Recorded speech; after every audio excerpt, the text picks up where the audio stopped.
Ano nga ba ang sukat ng circuit breaker na kailangan gamitin sa 1 HP na aircon? Ayan, bali bumili po ako ng 1 HP na inverter aircon. Split type po ito. Ang ganda ng feature niya, AI daw yung inverter niya. Bali may mabibilhan po kayo nito sa online. Lalagay ko po dyan sa comment section yung link.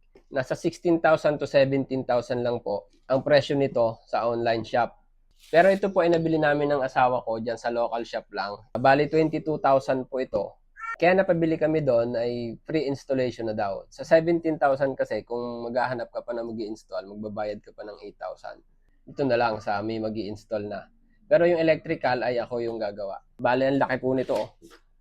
1 HP lang po ito. Pang aircon lang namin dito sa sala.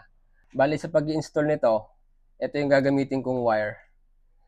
Standard na po ito para sa 1 HP. 12 AWG. Ito.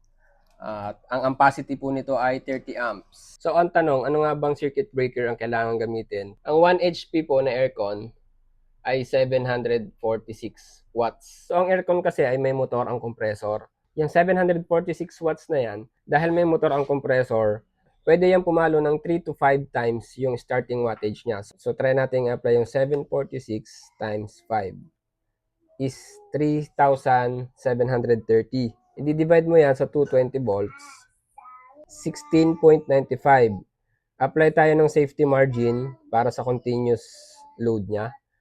Times 1.25 is 21.19 amps. So, ang nababagay pong gamitin ay 20 amps na circuit breaker. Ayan. Yan din po ang sabi ng mga electrician, lalo na yung mga nakapag-install na ng aircon. Marami na rin ako napanood na nag-vlog nito na 20 amps lang talaga yung angkop. Pero dahil yung iba ay sinusunod ang PEC or yung Philippine Electrical Code, ang sabi ng PEC ay 30 amps. So ang paliwanag ng iba, bakit nga naman gumawa pa ang PEC ng formula na ang lalabas sa formula nila ay ito, 20 amps. Tapos ang gusto ng PEC ay ito yung sundin. 'Di ba na nakaka-confuse din nga naman. Pwede pa nga daw ang 15 amps, ang sabi ng marami. Pero sa akin po, as long as kaya nitong wire natin, kasi hanggang 30 amps ito, itong 12 AWG, ay maalin yung gamitin natin. Kasi ang gusto nga ng PEC ay 30 amps yung gamitin natin. Sa computation ay dapat itong 20 amps. So kaya naman itong wire natin na 12 AWG parehas, itong 30 amps at itong 20 amps. So walang kaso doon. Ang mangyayari lang naman kapag mababa yung circuit breaker mo ay magti-trip lang yan. So kapag nag-trip sa 20 amps, palit ka na lang dito. So tama si PEC kung magti-trip siya sa 20 amps. Pero sa computation ko at computation ng marami ay hindi. Pero nag-research ako, ang dahilan pala kung bakit 30 amps yung pinipilit ng PEC kasi yung palang mga sinaunang aircon ay nagta times 7 dun sa wattage. Kasi nga noon ay kagaya ng mga welding machine, yung mabibigat. Ngayon kasi puro electronics na. So, yung mga modern ngayon na aircon, kagaya nitong 1 HP, ay mabababa na yung mga starting wattage nila. Lalo na at inverter ito at split type pa. Sa pag-research ko, ito yung pinakamalapit na sagot kung bakit 30 amps yung pinipilit nila. Kasi dati daw ay umaabot ng times 7 yung starting wattage ng mga aircon. I-compute natin, 746 times 7 divided by 220 volts times 1.25 na safety margin is 29.6. So, yan yung pinakamalapit na dahilan sa pag-research ko. Ito yung pinakamalapit na dahilan na nakita ko kung bakit 30 amps yung pinagagamit ng PEC na circuit breaker. So, ito po ang ginagamit nila. Ginagamit po ng mga installer ay 14 AWG lang. 15 amps lang din to. Ito din yung naobserbahan ko. 16 AWG lang ginagamit nila dito. 10 amps lang to. Mismong manufacturer ng aircon ang ginamit ay 16 AWG. Yan, ito po yung gamit nilang wire. Mismong manufacturer niyan sa pabrika. Ayan, malinaw na malinaw. 16 AWG. 10 amps lang po yan. Tapos prepare sa inyong mag-wire ng malaki. Ayun ang gumawa ay ano lang. So ganyan po kaganda ngayon ng mga aircon. Energy efficient. Hindi kagaya ng mga sinauna. Yan yung wire nyo. Maliliit lang.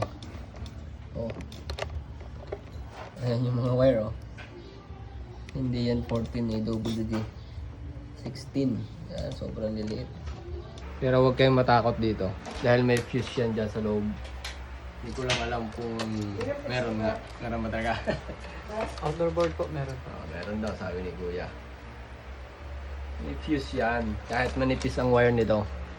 Dahil 16 AWG lang yung ginamit ng wire ng manufacturer o ng pabrika, ay napilitan akong gamitin yung pinagpalitan ko na wire na maliit lang, 14 AWG. Ayan. So napilitan din akong gamitin itong 15 amps na breaker. Pero para sa akin safe na rin itong ginawa ko kasi hindi masusunog yung wire ko. Kasi saktong 15 amps yun, 15 amps din itong breaker, magtitrip to. Ang problema lang ay yung gumawa nung aircon, pwedeng masunog yung wire nun. Pero may fuse naman, so okay din. So ayun, sana nasagot natin yung tanong nyo na kung ano ba yung dapat gamitin na breaker dun sa ating 1 HP na aircon. Yan, bali pakikita ko po sa inyo kung gaano katipid yan. Nilagay ko muna sa solar kasi malapit na ma-full charge yung battery ko.